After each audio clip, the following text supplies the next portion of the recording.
I've been contacted by a good few clients over the past few days who have been particularly taken aback and somewhat shocked by the intensity of their emotional reaction to what is going on at the moment.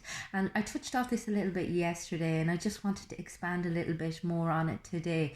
Basically, an abnormal reaction to an abnormal situation is a normal reaction, and it is so unhelpful for you to judge yourself for whatever it is that this is bringing up in you, or what is coming up for you right now, because that's part and parcel of this type of scenario. I mean, it's uncharted territory. It's not like as if there's a set paradigm for how you're meant to play this one out, so you just have to go with it, and whatever comes up comes up.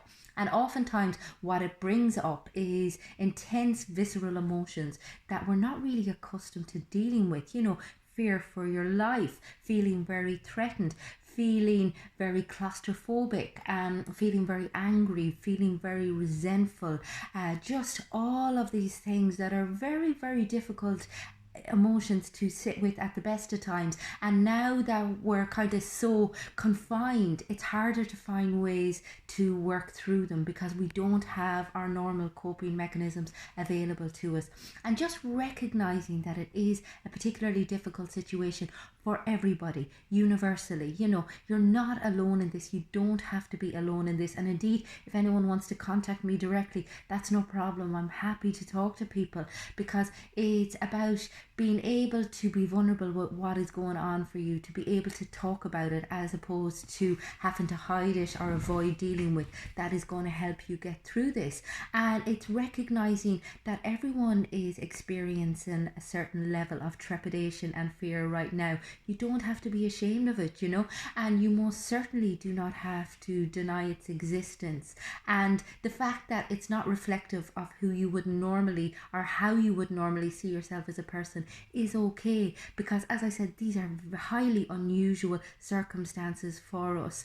But it's about recognizing what's coming up and getting a little bit curious with it, asking yourself, what is my body actually telling me in this time of fear? What are the questions that I can possibly ask of myself now, which will enable me to at least gain some information and insight about myself in a time of crisis? Because again, this is an opportunity to go inward. It's an opportunity to look at your life, to look at yourself, to look at areas where you're struggling, and decide what it is that you'd like to do differently once all of this has passed over. And I know that can be difficult, but it is so much better an option than becoming very panicked, and by trying to run away from what it is that you're feeling.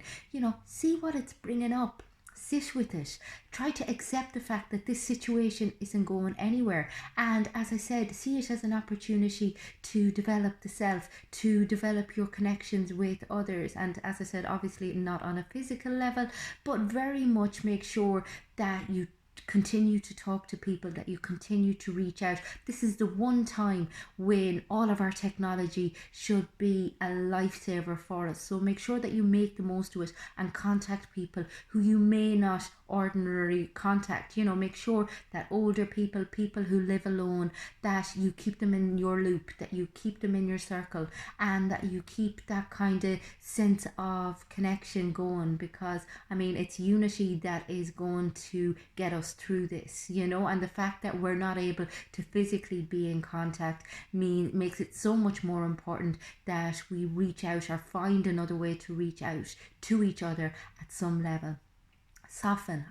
When things are out of your control, when kind of all of the decision making is taken away from you, all you can do is surrender. All you can do is soften. There's no fighting this, so stop trying, and that's one that I'm really finding difficult to sit with, trying to think of ways around things, and it's just letting it all go, and putting a bit of faith in the universe or God or source or whatever it is that you want to believe in, even if it's your own higher power. Just having faith in something, having trust in something, just that things are going to be okay. okay. And I mean, that's so important in times like this. You have to have some sort of belief because, as I said, it's very easy to slip into kind of panic mode or to slip into resentment or anger or fear, and it can be all consuming. Whereas if you can just take a step back, find some compassion for what it is that you're experiencing, find acceptance for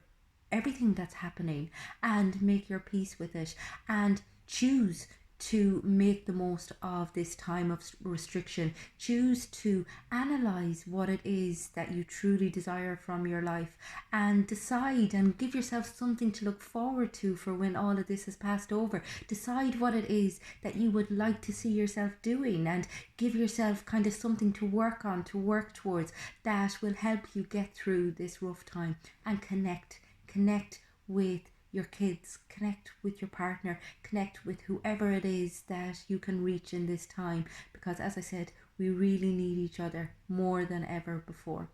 I hope everyone is staying well. I hope everyone is in a fairly good place. And again, if anyone would like to get in touch with me directly, get in touch either on the website, which is fundamentals.ie, or you can just send me a direct message and I'll come back to you.